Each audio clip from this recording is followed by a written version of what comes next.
ফিলিস্তিনের গাজা উপত্যকায় প্রতিনিয়ত দীর্ঘ হচ্ছে মৃত্যু মিছিল। রোববার উপত্যকার বিভিন্ন স্থানে ইসরায়েলি হামলায় নিহত হয়েছে অন্তত ১১৯ জন, আহত হন কমপক্ষে ৮৬৬ জন। নিহতদের অধিকাংশই ত্রাণ নিতে গিয়ে প্রাণ হারান বলে জানিয়েছে সংবাদ মাধ্যম আল জাজিরা। এদিকে ইসরায়েলের সামরিক লক্ষ্যবস্তুতে ক্ষেপণাস্ত্র হামলার দাবি করেছে ইয়েমেনের সশস্ত্র গোষ্ঠী হুথি।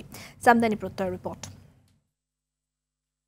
ধ্বংসস্তূপের মধ্যে হারানো প্রিয়জনের স্মৃতিহাত্রে অনাহারের সঙ্গে লড়ে প্রতিনিয়ত একটু একটু করে নিশ্চিহ্ন হওয়ার পথে ফিলিস্তিনের গাজা উপত্যকা।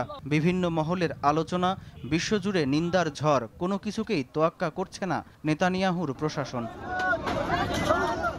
উপত্যকাটিতে দীর্ঘ হচ্ছে লাশের সারি। হামাসের স্বাস্থ্য মন্ত্রণালয়ের বরাতে আল জাজিরা জানায়, রোববার ভোর থেকে লাগাতার হামলায় বিভিন্ন স্থান থেকে ১১৯ জনের মরদেহ উদ্ধার করা হয়েছে।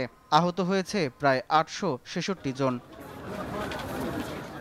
ক্ষুধার সঙ্গে লড়তে থাকা গাজার বাসিন্দাদের এক টুকরো রুটির জন্য অকাতরে প্রাণ দিতে হচ্ছে।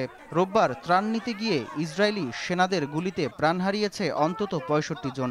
এখন পর্যন্ত ত্রাণ কেন্দ্রেই হত্যা করা হয়েছে ১৩০০ ফিলিস্তিনিকে। চরম খাদ্যাভাবে থাকা উপত্যকাটিতে প্রতিদিন গড়ে মাত্র ১০০টি খাবারের ট্রাক প্রবেশ করলেও প্রয়োজনের তুলনায় তা অত্যন্ত নগণ্য। এর মধ্যে ইচ্ছাকৃতভাবে ২২,০০০-এর বেশি মানবিক সহায়তা পণ্য বহনকারী ট্রাককে গাজায় প্রবেশ করতে দিচ্ছে না ইসরায়েলি বাহিনী।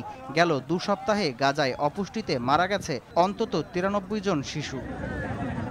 এদিকে ইসরায়েলের সামরিক লক্ষ্যবস্তুতে হামলা চালিয়েছে ইয়েমেনের হুতি যোদ্ধারা।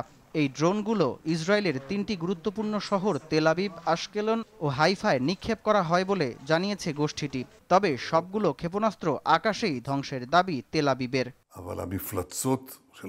সামদানি প্রত্যয়, RTV।